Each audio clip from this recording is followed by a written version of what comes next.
Assalomu alaykum, hurmatli Qonun 101 kanali kuzatuvchilari. Bugun bizlar Konstitutsiyamizning keyingi modda va boblar haqida aytib o'tamiz.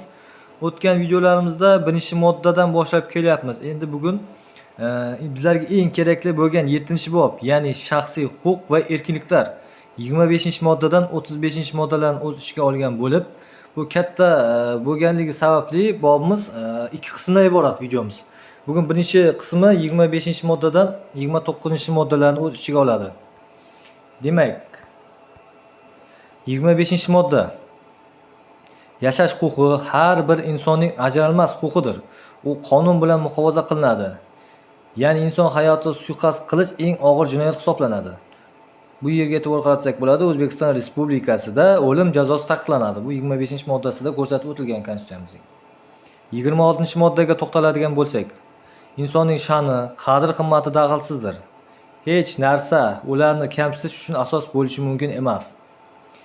Hech kim qiynoqqa solinishi, zo'ravonlikka, boshqa shafqatsiz, g'ayriinsoniy yoki inson qadrini qimmatini kamsituvchi muomalaga yoxud jazoga duchor etilishi mumkin emas. Hech kimda uning roziliksiz tibbiy va ilmiy tajribalar o'tkazilishi mumkin emas. 27-moddaga to'xtaladigan bo'lsak, har kim erkinlik va shaxsiy daxlsizlik huquqiga ega. Hech kim qonunga asoslanmagan holda hibsga olinishi, ushlab turilishi, qamoqqa olinishi yoki qamoqda saqlashi yoki uning ozodlikni boshqacha tarzda cheklash mumkin emas. Hibsga olishga, qamoqqa olishga yoki qamoqda saqlash faqat sudning qaroriga ko'ra yo'l qo'yiladi. Shaxs sudning qarorisiz 48 soatdan ortiq muddatga ushlab turilishi mumkin emas. Shaxsni ushlash chog'ida uning tushunarli tilda uning huquqlari, ushlab turilish asoslari tushuntiriladi. 28-moddaga to'xtaladigan bo'lsak, jinoyat sodir etganlikda ayblanayotgan shaxs uning aybi qonunda nazarda tutilgan tartibda oshkora sud muhokamasi yo'li bilan isbotlanmaguncha va sudning qonuniy kuchga kirgan hukmi bilan aniqlanmaguncha aybsiz deb hisoblanadi. Ayblanuvchiga o'zini himoya qilish uchun barcha imkoniyatlar ta'minlanadi. Aybdorlikka oid barcha shubhalar, agar ularni bartaraf etish imkoniyatlari tugagan bo'lsa, gumon qilinuvchining, ayblanuvchining, sudlanuvchining yoki mahkumning foydasiga hal qilinishi kerak. Gumon qilinuvchi, ayblanuvchi yoki sudlanuvchi o'zining aybsizligini isbotlash shart emas va istalgan vaqtda sukut saqlash huquqidan foydalanishi mumkin. Hech kim o'ziga va yaqin qarindoshlariga qarshi guvohlik berishga majbur emas.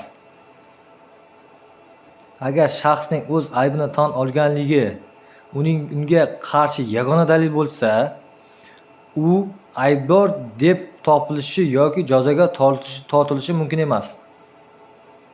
Ozodlikdan mahrum etilgan shaxslar o'ziga nisbatan insoniy muomalada bo'lishi hamda inson shaxsiga xos bo'lgan sha'ni, qadr-qimmatni hurmat qilinishi huquqiga ega. Shaxsning sudlanganligi va bundan kelib chiqadigan huquqiy oqibatlar uning qarindoshlari huquqlarini cheklashga asos bo'lishi mumkin emas. 29-moddamiz har kimga malakali yuridik yordam olish huquqi kafolatlanadi. Qonunda nazarda tutilgan hollarda yuridik yordam davlat hisobidan ko'rsatiladi.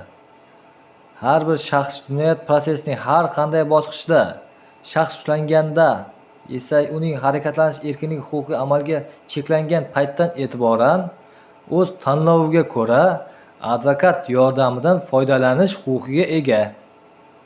Gumon qilinuvchi, ayblanuvchi yoki sudlanuvchi ayblovning mohiyati va asoslari to'g'risida xabardor qilinishi, unga qarshi yoki uning foydasiga guvohlik berayotgan shaxslarning so'roq qilinishini talab etish, tarjimon yordamidan foydalanish huquqiga ega. Qonunni buzgan holda olingan dalillardan odil sudlovni amalga oshirish chog'ida foydalanishga yo'l qo'yilmaydi. Jinoyat uchun hukm qilingan har kim qonunda belgilangan tartibda hukmning yuqori turuvchi sud tomonidan qayta ko'rib chiqilish huquqiga, shuningdek afv etish yoki jazoni yengillashtirish to'g'risidagi iltimos qilish huquqiga ega.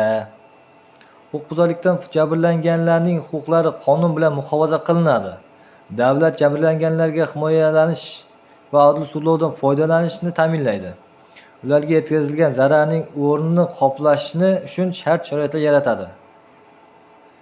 Bugungi videorolikimizning birinchi qismi tugadi. Keyingi ikkinchi qismda ko'rishguncha sog' salomat bo'ling. E'tiboringiz uchun rahmat.